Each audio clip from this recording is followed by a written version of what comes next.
किसी ने क्या खूब कहा है कि हम दिए को तो फूंक मारकर बुझा सकते हैं, लेकिन अगरबत्ती को नहीं, क्योंकि जो महकता है उसे कौन बुझा सकता है और जो जलता है वह तो खुद ब खुद बुझ जाता है। मैं शिखा खुराना हाजिर हूँ एक और कहानी के साथ। आज की कहानी है एक औरत की कहानी जो रोज़ मंदिर जाया करती थी। उसका फिक्स रूटीन था, चाहे वो कहीं भी रहे पर वो मंदिर ज़रूर जाया करती थी। वहाँ पर जाकर लोगों को देखा करती थी, उन्हें ऑब्ज़र्व किया करती थी। एक दिन उससे रहा नहीं गया तो वो वहाँ के पंडित के पास गई और जाकर बोली कि पंडित जी, मेरी एक समस्या है, आप उसका समाधान कीजिए। तब पंडित ने कहा, बताइए क्या समस्या है आपकी।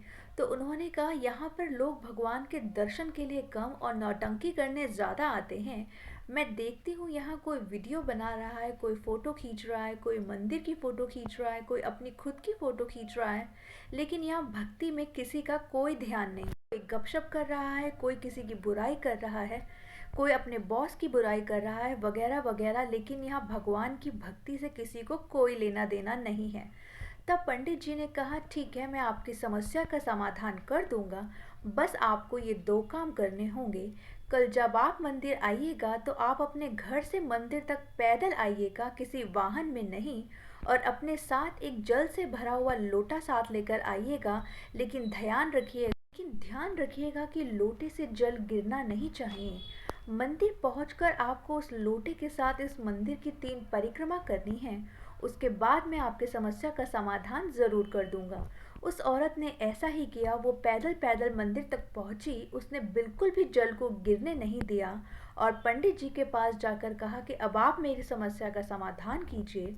तब पंडित ने कहा कि क्या आज आपने किसी को यहाँ गपशप करते हुए सुना, किसी को फ़ोटो खींचते हुए सुना या और कुछ करते हुए देखा? तब उस औरत ने कहा कि नहीं, आज तो मैंने ऐसा कुछ भी नहीं देखा। आज मेरा पूरा कंसंट्रेशन इस लोटे के जल पर था कि कहीं ये गिर ना जाए और मैं इसे ठीक से मंदिर तक पहुंचा सकूं। पंडित जी ने कहा कि आज आपका पूरा ध्यान इस जल के लोटे पर था, तब आपने यहाँ किसी को गपशप करते, फ़ोटो खींचते या कुछ और करते नहीं देखा, क्योंकि आज आपकी कंसंट्रेशन इस लोटे पर थी, आपकी पूरी भक्ति शक्ति इस लोटे के ऊपर थी। तो आपने यहाँ पे कुछ भी नहीं देखा। वह औरत समझ गई कि पंडित जी उसे क्या समझाना चाह रहे हैं। ये छोटी सी कहानी है जो हमें ये बताती है कि अगर लाइफ में सक्सेस पानी है तो कंसंट्रेशन इज़ द की।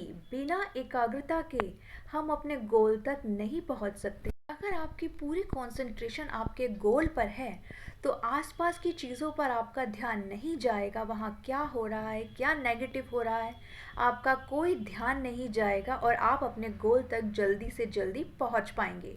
तो ये छोटी सी कहानी हमें बहुत कुछ सिखाती है कि किस तरीके से हम कंसंट्रेशन को हासिल करें और लाइफ में सक्सेस पाएं। जाते जाते मैं फिर से वही कहूँगी कि आप ही वह इंसान हैं जो अपनी ज़िंदगी को आसान बना सकते हैं। Make your life easy.